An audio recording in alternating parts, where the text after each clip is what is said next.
Hello दोस्तों, आज हम लोग प्रकाश चैप्टर जो है, ठीक है, फिजिक्स में उसका आगे हम लोग पढ़ेंगे। वास्तविक प्रतिबिंब और आभासी प्रतिबिंब में अंतर स्पष्ट करें। इससे पहले हम लोग दोनों का डिफिनेशन पढ़े थे, ठीक है बच्चों।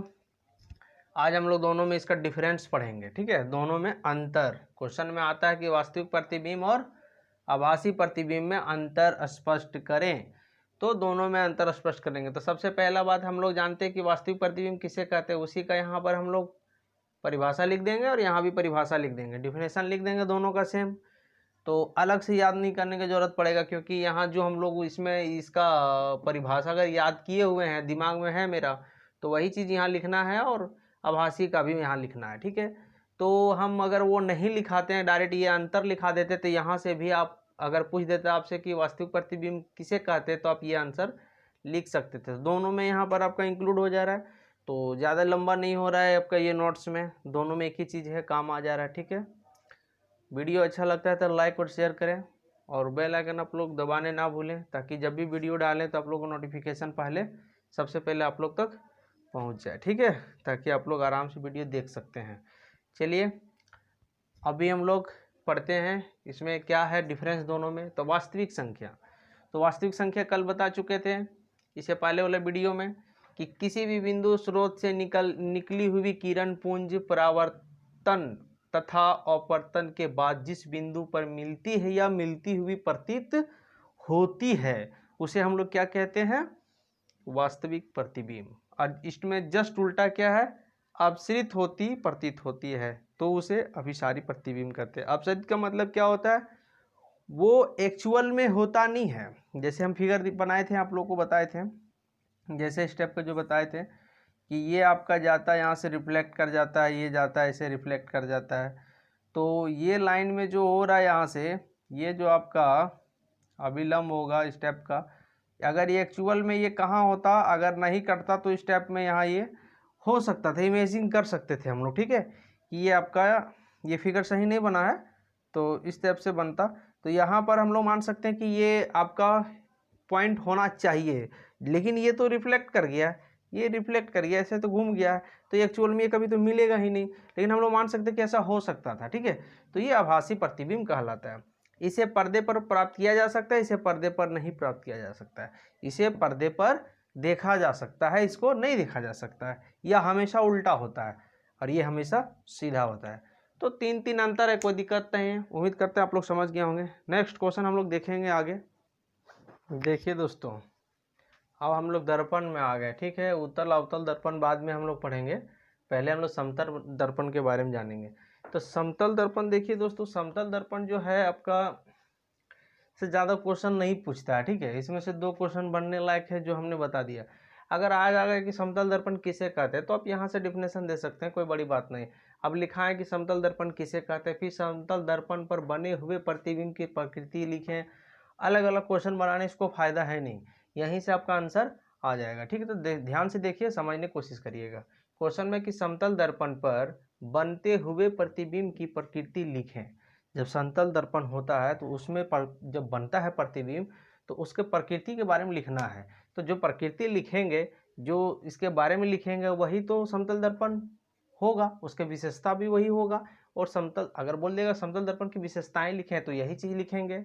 समतल दर्पण अगर किसे कहते हैं, तो यहाँ से आप टॉपिक बना के लिख सकते हैं, कोई बड़ी बात नहीं है। जैसे कैसे देखिए, पहला नंबर में क्या, समतल दर्पण में हमेशा सीधा तथा आभासी प्रतिबिंब बनता है, ये फिक्स है। समतल दर्पण में हमेशा क्या होता है, हमेशा बोला मतलब हमेशा सीधा भी बनता है और आभासी बनता है, मतलब आभासी मतलब काल्पनिक, ठीक है। सीधा और आभासी प्रतिबिंब बनता है। नंबर 2 में आइए, समतल दर्पण में प्रतिबिंब का आकार वस्तु के आकार का होता है। कहने का मतलब ये है, अगर हम मान लें कि यार यहाँ समतल दर्पण है, अगर यहाँ पर कोई व्यक्ति खड़ा है, ठीक है, अगर कोई व्यक्ति यहाँ पर मान लेते अगर खड़ा है, ठीक है ना, अगर मान लें कि यहाँ व्यक्ति कोई खड़ा है, कितना दूरी पर, 10 मीटर पर, अगर ये 10 मान लेते हैं 10 मीटर पर खड़ा है, ठीक है। तो प्रतिबिंब जो बनेगा वो ये देखिए, ये जो आपका दर्पण है वो दर्पण के अंदर जाके 10 मीटर में बनेगा, यहाँ पर प्रतिबिंब इसका बनेगा, ठीक है। तो जितना दूरी रहेगा इसका दर्पण से उतना ही दूरी दर्पण के अंदर बनेगा। वही कह रहा है कि समतल दर्पण में प्रतिबिंब का आकार वस्तु के आकार का होता है। मतलब ये आकार बता रहा है, मतलब बराबर होगा, दोनों का बराबर, और दूरी भी उतना ही रहेगा। देखिए तीसरा नंबर में ये चीज़ है जो हमने ये बताया, वो तीसरा नंबर में समतल दर्पण में प्रतिबिंब दर्पण के पीछे उतनी ही दूरी पर बनता है जितनी दूरी पर दर्पण के सामने बिंब रखा होता है। बिंब रखा होता है कहने का मतलब ये हुआ कि ये अगर यहाँ एक दर्पण है तो यहाँ से देखिए आदमी की दूरी कितनी है, 10 मीटर है। तो जितना दूरी पर कोई अगर यहाँ ऑब्जेक्ट खड़ा रहेगा, ऑब्जेक्ट कहने का मतलब कुछ भी हो सकता है, कैंडल हो, आदमी हो, और भी कुछ हो सकता है, जितना दूरी पे ये रहेगा उतना ही पीछे उसका दूरी पर बनेगा। ये थर्ड नंबर का हुआ ये थर्ड नंबर का, ठीक है। और इसमें क्या कह रहा है कि ये प्रतिबिंब का आकार और वस्तु का आकार बड़ा है, मतलब सेम होगा। कहने का मतलब अगर कोई व्यक्ति अगर यहाँ मान लेते हैं 5 फीट का है तो इसका आकार भी कितना बनेगा, 5 फीट का ही बनेगा। ठीक है दोस्तों, उम्मीद करते हैं कि आप लोगों को समझ में आ रहा होगा। तो आकार का कहने का मतलब हाइट जो है वो दोनों सेम होगा, जितना ही बड़ा होगा उतना ही बड़ा वो दर्पण के अंदर दिखेगा, मतलब शीशा के अंदर दिखेगा। ठीक है। और समतल दर्पण में एक चीज और होता है, प्रतिबिंब जितना ही दूरी में रहेगा उतना ही उसके अंदर बनेगा, शीशा के अंदर उतना ही दूरी के अंदर बनेगा। ठीक है। चौथा पॉइंट देखिए, प्रतिबिंब का पार्श्व परिवर्तित होता है। ठीक है। चौथा नंबर में क्या, पार्श्व परिवर्तित होता है। ठीक है। ये फोर्थ पॉइंट हो गया। अब देखिए क्वेश्चन नंबर एक और है आपका यहाँ, क्या है कि समतल दर्पण के लिए आवर्धन m = +1 होता है। और एक नंबर में वही चीज़ है, m+1 क्या होता है, और धनात्मक। जैसे ये प्लस जो दिया है धनात्मक है कि ऋणात्मक है, प्लस होता है तो धनात्मक। तो क्वेश्चन में यहाँ 1 और 2 नंबर में क्वेश्चन बना दिया कि m = 1 भी हो गया और धनात्मक। इसका चिन्ह का मतलब क्या होता है, कहने का मतलब है कि ये प्लस का मतलब क्या होता है और 1 का मतलब क्या होता है। तो आंसर देखिए यहाँ पर क्या दिया हुआ है, m = अगर 1 हो तो क्या शो करता है और क्या चीज़ बताता है, ये चीज़ को समझना है दोस्तों। बहुत ही जरूरी चीज़ है ये समझना, क्योंकि आगे आप लोग न्यूमेरिकल बनाइएगा तो काम आएगा। ठीक है। अवतल उत्तर में देखिए m = अगर 1 है तो यह दर्शाता है कि, दर्शाता के जो यहाँ पर आप लिख सकते हैं दिखलाता है, बताता है, आप कुछ भी लिख सकते हैं। तो m = 1 यह दर्शाता है कि समतल दर्पण में प्रतिबिंब के आकार के बराबर होता है। मतलब जो वस्तु जो होगा वो बिंब के आकार के बराबर होगा, जो प्रतिबिंब का आकार होगा वही वस्तु के आकार के बराबर बनेगा। ये 1 का मतलब यही शो करता है। और m, ये 1 तो हो गया, लेकिन ये 1 हो गया तब बचा कि ये पॉजिटिव बच गया। मतलब प्लस का वैल्यू का मतलब क्या होता था, अगर m का धनात्मक पॉजिटिव चिन्ह यह दर्शाता है कि प्रतिबिंब आभासी तथा सीधा होता है। मतलब दोनों चीज को बताया है कि ये आभासी और सीधा का मतलब क्या होगा, ये प्लस साइन बता रहा है, ये प्लस धनात्मक बता रहा है। ठीक है। और 1 का वैल्यू का मतलब क्या हुआ, ये क्या होगा, प्रतिबिंब का आकार और वस्तु के आकार के बराबर होगा। जो चीज़ यहाँ लिखे हैं वही चीज़ को दोनों में यहाँ एक क्वेश्चन पूछ दिया। ठीक है दोस्तों, तो उम्मीद करते हैं आप लोग को ये समझ में आ गया होगा। ठीक है। नेक्स्ट क्वेश्चन हम लोग आगे और देखेंगे। अब हम लोग दर्पण के बारे में पढ़ेंगे। ठीक है। जैसे गोलीय दर्पण गोलीय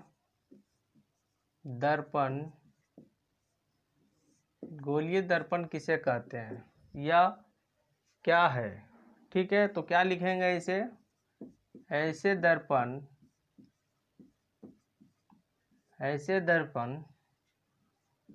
जिनका परावर्तक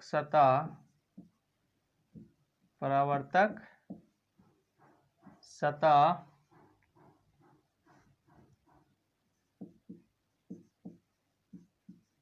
गोलीय हो उसे क्या कहेंगे, गोलीय दर्पण कहते हैं।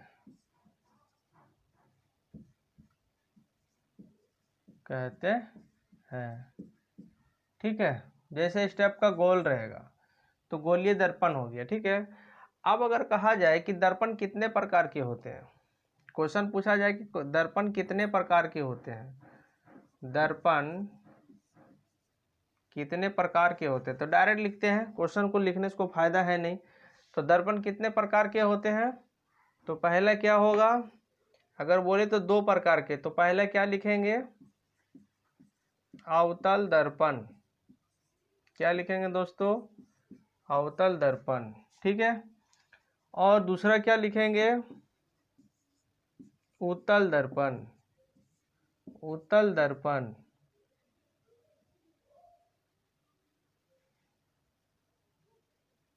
उत्तल दर्पण, ठीक है।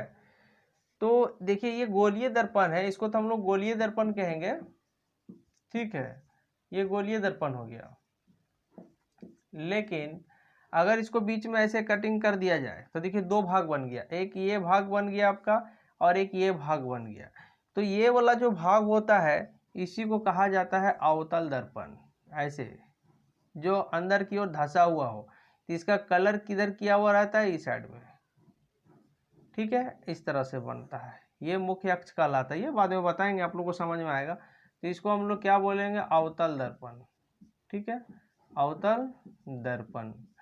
लेकिन इसमें ये वाला अवतल दर्पण हो गया तो ये वाला पार्ट क्या बचेगा? बीच में कटिंग करेगा तो इस तरह से, तो ये इधर कलर किया हुआ रहता है, इधर कलर किया रहता है। तो ये देखिए उभरा हुआ है, इस तरह से देखिए उभरा हुआ है, तो इसको हम लोग कौन सा दर्पण बोलेंगे? उत्तल दर्पण, उत्तल दर्पण, ठीक है। ऐसे इंग्लिश में इसको कॉनकेव बोला जाता है और इसको कन्वेक्स बोला जाता है, ठीक है। तो यहाँ तक तो आप लोगों को समझ में आ गया कि गोलीय दर्पण किसे कहते हैं? ऐसे दर्पण जिनका परावर्तक सतह गोलीय हो उसे गोलीय दर्पण के नाम से हम लोग जानते हैं। गोलीय दर्पण गोल होता है। अब इसी को अगर बीच में कटिंग कर दिया जाए तो एक अवतल दर्पण बनेगा और एक उत्तल दर्पण बनेगा। तो अवतल दर्पण किसे कहते हैं, उत्तल दर्पण किसे कहते हैं, उतना लिखने का जरूरत नहीं है। ये दोनों का हम डिफरेंस बता देते हैं, अंतर बता देंगे, वहीं पर दोनों का हम परिभाषा लिख देंगे, तो एक साथ में दोनों काम हो जाएगा, ठीक है। तो आप लोग इसको पहले नोट करिए, फिर यहाँ पर हम लोग बनाते हैं, ठीक है। ठीक है दोस्तों, अब देखेंगे हम लोग अवतल दर्पण एवं उत्तल दर्पण में अंतर स्पष्ट करें। तो यहाँ से आप परिभाषा भी दे सकते हैं और अंतर दोनों के बीच हो जाएगा। अगर आपसे क्वेश्चन पूछ दे कि अवतल दर्पण किसे कहते हैं, क्या लिखेंगे? अवतल दर्पण में परावर्तक सतह धसी हुई होती है, ठीक है। क्या है? धसी हुई होती है, उसे अवतल दर्पण कहते हैं। इसमें क्या है? परावर्तक सतह उभरी हुई होती है, तो इसको उत्तल दर्पण कहते हैं। दोनों में यही फर्क है। तो अब एक अंतर भी हो गया और एक यहाँ से परिभाषा भी हो गया, तो दोनों सेम चीज हो गया, ठीक है। अलग अलग क्वेश्चन लिखना झूठ मूठ के लंबा होता है वीडियो, ठीक है, और आपका नोट्स भी लंबा होगा। ऐसे साथ साथ भी नोट्स आप बनाते जाइएगा। दूसरा पॉइंट में क्या है? अवतल दर्पण में वास्तविक एवं आभासी दोनों प्रकार के प्रतिबिंब बनता है। इसमें दोनों प्रकार का प्रतिबिंब बनता है। वो प्रतिबिंब जब बनाने सिखाएंगे तो आप लोग जब फिगर में देखिएगा तो ज़्यादा समझ में आएगा, ठीक है। तो अभी क्या यहाँ पर ये चीज़ ध्यान दीजिए कि अवतल दर्पण में वास्तविक और आभासी दोनों प्रकार का प्रतिबिंब बनता है, और इसमें केवल आभासी बनता है। इसमें केवल सिर्फ आभासी, दोनों में डिफरेंस यही है। इसमें इसे अभिसारी दर्पण भी कहते हैं। अवतल दर्पण का दूसरा नाम क्या है? अभिसारी। और उत्तल दर्पण का दूसरा नाम क्या है? अपसारी, ठीक है। तो ये दोनों नाम जानिए, ठीक है। कभी अवतल के जगह पर अभिसारी भी रहता है और कहीं उत्तल के जगह पर अपसारी भी रहता है। तो इसे अभिसारी भी कहते हैं और इसे अपसारी भी कहते हैं, ठीक है। अब यहाँ क्या है? अवतल दर्पण का उभरे भाग रंगा क्या है? रंग किया हुआ रहता है। जैसे कि देखिए इस टाइप का है ना अवतल दर्पण, तो देखिए ये बाहरी भाग हो गया ना, तो ये कलर किया हुआ रहता है बाहर का, वो हम पहले ही फिगर में बताए हैं। और इसमें देखिए इस टाइप का रहता है उत्तल दर्पण, तो इसका अंदर धंसा हुआ भाग में कलर किया हुआ रहता है, अंदर वाला भाग में इस टाइप का वाला, ठीक है, ऐसे कलर किया हुआ रहता है। और इसका बाहरी भाग में कलर किया रहता है ऐसे। तो ये उभरी भाग हो गया, उभरे भाग, और ये हो गया अंदर वाला धंसे हुआ भाग, ठीक है। तो ये दोनों में डिफरेंट है, ठीक है। अब क्या है, हम लोग इसका भी उपयोग देखेंगे, कम से कम इसका 2-3 उपयोग लिखेंगे, इसका भी 2-3 उपयोग लिखेंगे, ठीक है। नेक्स्ट क्वेश्चन में हम लोग देखेंगे। देख लेते हैं, वीडियो लंबा होगा तो यहीं छोड़ेंगे, नहीं तो आगे बनाएंगे, ठीक है। वीडियो को लाइक और शेयर जरूर करें। आप लोग लाइक करने में बहुत कंजूसी करते हैं, है ना। और कमेंट जरूर करें, कमेंट करने आप लोग ना भूलें। हेलो दोस्तों, देखिए आप जो हम लोग देखेंगे वो क्या है? अवतल दर्पण और उत्तल दर्पण में उपयोग, क्योंकि हम लोग दोनों के बीच में अंतर हो चुका है। तो अवतल दर्पण का उपयोग को लिखें, या अवतल दर्पण का 2 उपयोग पूछ दे या 3 उपयोग पूछ दे, ऐसा आता है एग्जाम में लिखने के लिए। तो यहाँ 4 है, एक में 2 है, ठीक है। तो देखिए अवतल दर्पण का उपयोग कहाँ कहाँ किया जाता है। पहला सोलर कुकर में किया जाता है। तो इसको हम लोग कैसे लिखेंगे? अगर इसी को आप बड़ा करना चाहते हैं तो सोलर कुकर में अवतल दर्पण का उपयोग सोलर कुकर में किया जाता है। तो इस तरह से बड़ा लिख सकते हैं। उसी तरह लिख सकते हैं कि अवतल दर्पण का, यहाँ लिखेंगे अवतल दर्पण का उपयोग वाहनों के हेडलाइट के रूप में किया जाता है। जो गाड़ी का हेडलाइट होता है ना, वहाँ पर ये परावर्तक सतह के लिए यहाँ पर जो होता है बल्ब होता है, तो इसमें जो इधर जो हेडलाइट हुआ रहता है वो क्या यूज़ करते हैं, वाहन जो गाड़ी सब होता है, बड़ा बड़ा गाड़ी सब में वाहन के हेडलाइट के रूप में किया जाता है, या बाइक के आगे में जो हेडलाइट रहता है उसमें। ठीक है, हेडलाइट मतलब आगे का। हेडलाइट को अग्रदीप भी बोला जाता है। क्या बोला जाता है? अग्रदीप। ठीक है, इसको क्या लिख सकते हैं? अग्रदीप। अग्रदीप यहाँ लिख सकते हैं। ठीक है, ऐसे आप लिखे या ना लिखे कोई ज़रूरी नहीं है, लेकिन आप समझ जाइए उसका नाम एक और होता है। तीसरा पॉइंट, हजामत बनाने के लिए भी अवतल दर्पण का उपयोग किया जाता है। हम यहाँ सिर्फ लिख सकते हैं हजामत बनाने में, शॉर्ट में लिख देते हैं, लेकिन क्या लिखें? हजामत बनाने के लिए अवतल दर्पण का उपयोग किया जाता है। तीसरा, चौथा में दंत चिकित्सक जो होता है, दांत का डॉक्टर होता है, वो दंत चिकित्सक द्वारा दांतों को स्पष्ट देखने के लिए इस तरह से जो गोल लगा हुआ रहता है ना, तो उसको ऐसे ऐसे देखते हैं, है ना, वो चीज़ों को बड़ा करता है। क्या कहता है? अवतल दर्पण थोड़ा सा एक्चुअल से थोड़ा सा बड़ा दिखता है। ठीक है ना, अवतल दर्पण का ये जब ये पढ़ेंगे अवतल दर्पण, तो अवतल दर्पण में बोलते हैं कि वास्तविक तो होता ही है, उल्टा होता है और थोड़ा बड़ा दिखता है। क्योंकि अगर बोलेगा 3 मिरर दे दिया है, अवतल, उत्तल और समतल, तो कैसे पहचानेंगे? तो उसका भी रूल बताएंगे कैसे पहचाना जा सकता है। ठीक है, क्योंकि इसमें थोड़ा बड़ा दिखता है, इसमें थोड़ा छोटा दिखता है और समतल में सेम टू सेम दिखता है, तो आप आराम से पहचान सकते हैं कौन कौन है।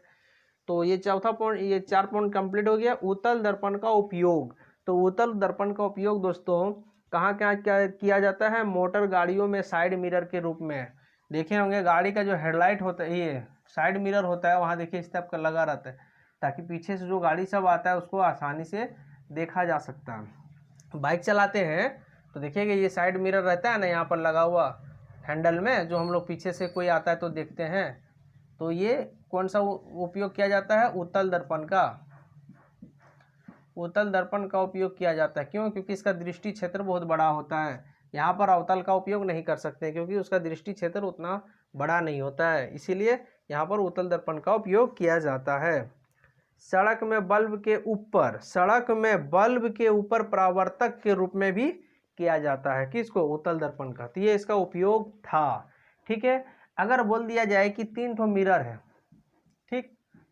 ठीक है, एक बोलेगा इसमें से क्या किसका नाम है नहीं पता, बोलेगा सबको बताइए कौन अवतल, कौन उत्तल और कौन समतल है। कैसे पहचानेंगे?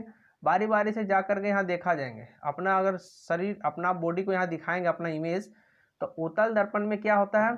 छोटा दिखता है, अवतल दर्पण में बड़ा दिखता है। अगर इसमें बड़ा दिखेगा तो अवतल दर्पण हो जाएगा, बड़ा दिखेगा तो, अगर छोटा दिखेगा तो ये उत्तल दर्पण होगा, और अगर बराबर दिखेगा, बराबर दिखेगा, जितना बड़ा है उतना ही बड़ा दिखेगा, तो समतल दर्पण हो जाएगा। ठीक है दोस्तों, आप लोगों को समझ में आ गया होगा 3 ठो मिरर अगर दे दिया जाए तो उसको कैसे पहचाना जा सकता है। ठीक है ना, तो आप लोग आसानी से पहचान सकते हैं। वीडियो अच्छा लगता है तो लाइक और शेयर जरूर करें बच्चों, क्योंकि आप लोग शेयर लग रहा है नहीं करते हैं।